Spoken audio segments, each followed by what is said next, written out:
हाय, आज की वीडियो में हम लोग बात करेंगे C++ वेरिएबल्स के बारे में, जो कि बहुत ही सिंपल सा टॉपिक है। और इसके बाद हम लोग एक कोडिंग पजल डिस्कस करेंगे, तो वीडियो में अंत तक बने रहिएगा। इस वीडियो से रिलेटेड कंसेप्ट की नोट्स आपको वीडियो की डिस्क्रिप्शन बॉक्स में मिल जाएगी। तो C++ वेरिएबल्स होते क्या हैं? ये बेसिकली कंटेनर्स होते हैं जिनमें हम डिफरेंट टाइप्स की वैल्यूज़ को स्टोर करते हैं। ये प्रोग्रामिंग प्रोसेसेस को क्रिएट और मैनिपुलेट करने में काम आते हैं। चलिए हम देखते हैं कि किसी भी वेरिएबल को डिक्लेयर कैसे करते हैं। इसके सिंटैक्स में जो सबसे पहले आता है वह है टाइप। टाइप बेसिकली यह बताता है कि यह वेरिएबल किस तरह की वैल्यू को स्टोर करेगा। क्या ये इंटीजर टाइप की वैल्यू को स्टोर करेगा, या फिर कैरेक्टर टाइप की वैल्यू को स्टोर करेगा, या फिर बुलियन टाइप की वैल्यू स्टोर करेगा। ओके, वैसे इन डेटा टाइप्स के बारे में हम लोग नेक्स्ट वीडियो में बात करेंगे। ओके, तो डेटा टाइप के बाद आता है वेरिएबल का नाम। किसी भी वेरिएबल का नाम आप कुछ भी रख सकते हैं, बट इसमें एक कन्वेंशन है कि किसी भी वेरिएबल के नाम का जो पहला अल्फ़ाबेट है वो स्मॉल होगा।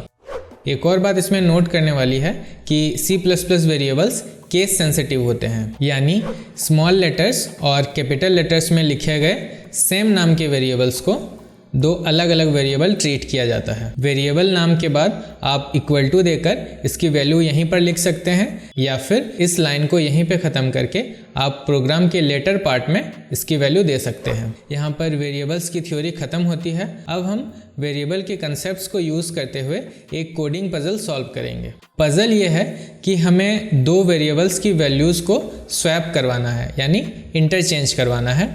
लेकिन इसमें रेस्ट्रिक्शंस ये है कि हम एट मैक्स सिर्फ दो वेरिएबल्स का ही यूज़ कर सकते हैं। तो चलिए हम लोग प्रोग्रामिंग करना शुरू करते हैं और देखते हैं कि हम लोग कैसे इस पजल को सॉल्व कर सकते हैं। तो अब हम लोग जल्दी से अपना विजुअल स्टूडियो कोड ओपन कर लेंगे और यहाँ पर हम लोग एक नई फाइल क्रिएट करेंगे। इसका नाम मैं swap.cpp रख रहा हूँ, क्योंकि बेसिकली हम लोग स्वैपिंग ही करने जा रहे हैं इस प्रोग्राम से।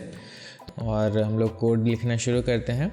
सबसे पहले हेडर फाइल्स लिख लेते हैं अपने IO स्ट्रीम, और इसके बाद conio.h नाम का हेडर फाइल इसमें ऐड कर देंगे। उसके बाद using namespace standard, basically हर कोड में ये यूज़ होगा, और अपना मेन फंक्शन। यहाँ पर हम लोग तीन वेरिएबल्स का यूज़ करके इस पजल को सॉल्व करने की कोशिश करेंगे, और उसके बाद हम लोग एक वेरिएबल को हटाकर दो वेरिएबल्स यूज़ करके इस पजल को सॉल्व करेंगे। ओके, तो तीन वेरिएबल्स हम लोग लेंगे A, B और टेम्प इसलिए क्योंकि ये एक टेम्परेरी वेरिएबल होगा, क्योंकि इसका हम लोग आउटपुट या इनपुट किसी में भी यूज़ नहीं करेंगे। तो let's suppose A is equal to 12 और B is equal to 19। Okay, तो चूँकि यहाँ पे हमने A और B दोनों को वैल्यू असाइन कर दी है, तो हम लोग यूज़र्स को एक आउटपुट शो कर देते हैं कि स्वैपिंग से पहले इन वेरिएबल्स की वैल्यूज़ क्या थी, ताकि बाद में आउटपुट स्क्रीन पर हम लोग इन दोनों वेरिएबल्स की वैल्यूज़ को कंपेयर कर पाएँ। इस लाइन में हम लोग A और B की वैल्यू को आउटपुट स्क्रीन पर प्रिंट करवाएंगे। और यहाँ पर आप लोग जो ये /t देख रहे हैं, इसका काम बेसिकली आउटपुट स्क्रीन पर एक टैब का स्पेस प्रिंट कर देता है, और ये काफ़ी हैंडी रहता है आउटपुट स्क्रीन को ऑर्गेनाइज करने में।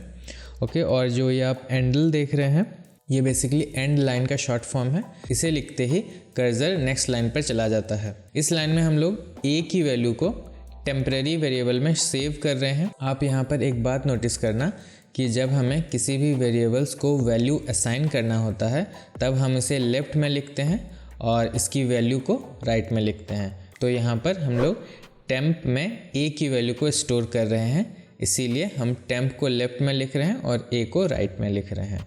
ओके, तो नेक्स्ट लाइन में हम लोग A में B की वैल्यू को स्टोर करेंगे, इसीलिए A को लेफ़्ट में लिखेंगे और B को राइट में लिखेंगे।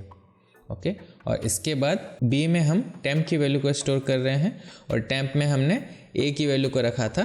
तो इसका मतलब आप समझ सकते हैं कि A और B की वैल्यू अब स्वैप हो गई होंगी। चलिए हम लोग स्वैपिंग के बाद A और B की वैल्यूज़ को प्रिंट करने के लिए कोड्स लिख देते हैं।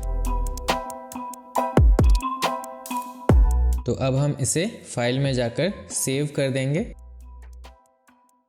रन करवाने के लिए टर्मिनल में जाकर रन बिल्ड टास्क पर क्लिक करेंगे और इस मिडिल वाले ऑप्शन को सिलेक्ट करेंगे। तो आप यहाँ पर देख सकते हैं कि हमारा प्रोग्राम सक्सेसफुली बिल्ड हो चुका है।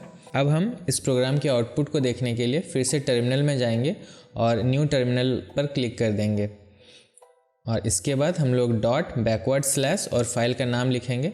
तो आप देख सकते हैं कि प्रोग्राम का आउटपुट शो हो रहा है और ए और बी की वैल्यूज़ स्वैप हो चुकी हैं। नेक्स्ट हम लोग जो पजल की रेस्ट्रिक्शन थी कि सिर्फ 2 वेरिएबल्स का यूज़ करके वैल्यूज़ को स्वैप करवाना, हम लोग उसको अटैम्प्ट करेंगे। ओके, उसके लिए सबसे पहले हम लोग टेम्प नाम की वेरिएबल को डिलीट कर देते हैं और यहाँ पर इन तीनों लाइनों को भी डिलीट कर देते हैं और फिर से हम लोग कोड लिखते हैं। यहाँ पर हम लोग ए में ए और बी का सम स्टोर कर रहे हैं और उसके बाद अगली लाइन पर हम लोग इस सम से बी की वैल्यू अगर माइनस कर देंगे तो ए की वैल्यू बी में चली जाएगी और अगली लाइन में यहाँ पर इस सम से बी की जो अपडेटेड वैल्यू है उसको अगर माइनस कर देंगे तो ए में बी की जो पहली वैल्यू थी वो चली जाएगी। ये तीनों लाइनें काफ़ी कंफ्यूजिंग है, तो चलिए हम लोग इसे अच्छे से समझते हैं। तो लेट्स सपोज ए की वैल्यू 12 है और बी की वैल्यू 19 और यहाँ पर हमारी पहली लाइन थी a is equal to a plus b. A की वैल्यू थी 12 और b की वैल्यू थी 19 और इन दोनों का सम होता है 31। तो अब a की वैल्यू अपडेट होकर 31 हो जाएगी। और अब हम आते हैं दूसरी लाइन पर। दूसरी लाइन थी b is equal to a minus b. Okay, तो a की वैल्यू अब है 31, b की वैल्यू अब है 19। ओके, और इन दोनों को माइनस करेंगे तो डिफरेंस बनता है 12। तो अब b की अपडेटेड वैल्यू 12 हो जाएगी। हमारा तीसरा लाइन था a is equal to a minus b. A की अपडेटेड वैल्यू थी 31, b की अपडेटेड वैल्यू थी 12 और इन दोनों का डिफरेंस होता है 19। तो अब a की अपडेटेड वैल्यू 19 हो जाएगी। अब आप यहाँ पर देख सकते हैं a और b की अपडेटेड वैल्यू स्वैप्ड हो चुकी है जो पहले थी। अब हम इस प्रोग्राम को सेव कर देंगे और इसे टर्मिनल में जाकर रन करवाएंगे और इस मिडिल वाले ऑप्शन पर क्लिक कर देंगे। आप यहाँ पर देख सकते हैं हमारा प्रोग्राम सक्सेसफुली बिल्ड हो चुका है। तो अब हम इसकी आउटपुट देखने के लिए फिर से टर्मिनल में जाएंगे और न्यू टर्मिनल पर क्लिक करेंगे।